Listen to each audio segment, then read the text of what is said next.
basaaskii magacyada badnaa George Pride waxa uu ahaa basaas leh wajiile ah oo laba dawladood u wada shaqeeya waxa uu xubin firfircoon ka ahaa sirdoonkii Ingiriiska ee Jarmalka ka howlgelayay intii uu socday dagaalkii labaad ee adduunka.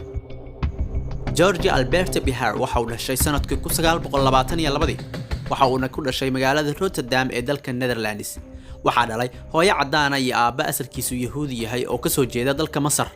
Aabis Albert Bihar waxa uu kamid ahaa ciidankii Ingiriiska xilligii dagaalweynihii koowaad ee adduunka.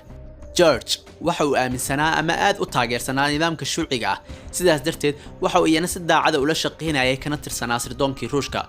Dawladda Ingiriiska oo waqti dambe ka war heshay ayaa xirtay waxaana la soo taagay maxkamad sanadka markuu ahaa 1962 waxaana lagu xukumay xukun gaaraya 42 sano.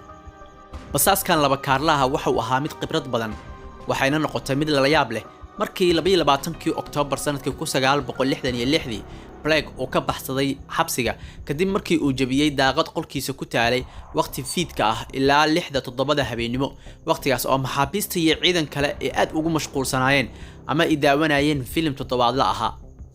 waxaana si qarsoodiya loogu soo gudbiyay Jarmalka bari rag ay saaxiibo ahaayeen halkaas oo uga soo gudbay Ruushka oo uu ku noolaa ilaa dhimashadiisii.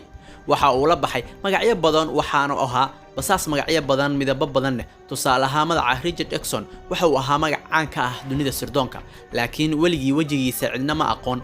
dalka Japan waxa uu kaga shaqeyn jiray inuu yahay suxufi Jarmal ah.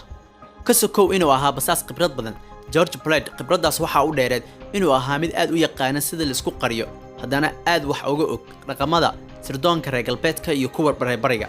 taasina waxay u saamaxday inuu muddo dheer isqariyo oo aan la soo qabanin. George waxa uu ahaa nin furfuran waxayna taasi u keentay inuu xiriir wanaagsan la sameeyo mas'uuliyiinta Japan kuwaas oo soo jiitay maqaaladii iyo qoraaladii xiisaha iyo quruxda lahaa oo ku qori jiray wargeysyada iyagoo aan dareemin in basaas shuuciya uu yahay oo Ruuska u shaqeeya. waxa uu uga faa'iideeyay Ruushka. George waxa uu ku dhintay magaalada Moscow 26 December 2020 waxaana aad ugu tacsiyay aqalka Kremlinka iyo madaxweynaha wadanka Ruushka Vladimir Putin oo ahaa sargaal ka tirsanaa hay'adii sirdoonka KGB ee midowgii Sovieti. waxa uu ku tilmaamay inuu ahaa nin khibrad badan waxaana noloshiisa laga sameeyay George Albert Bihar filim lagu magacaabo Master Spy of Moscow.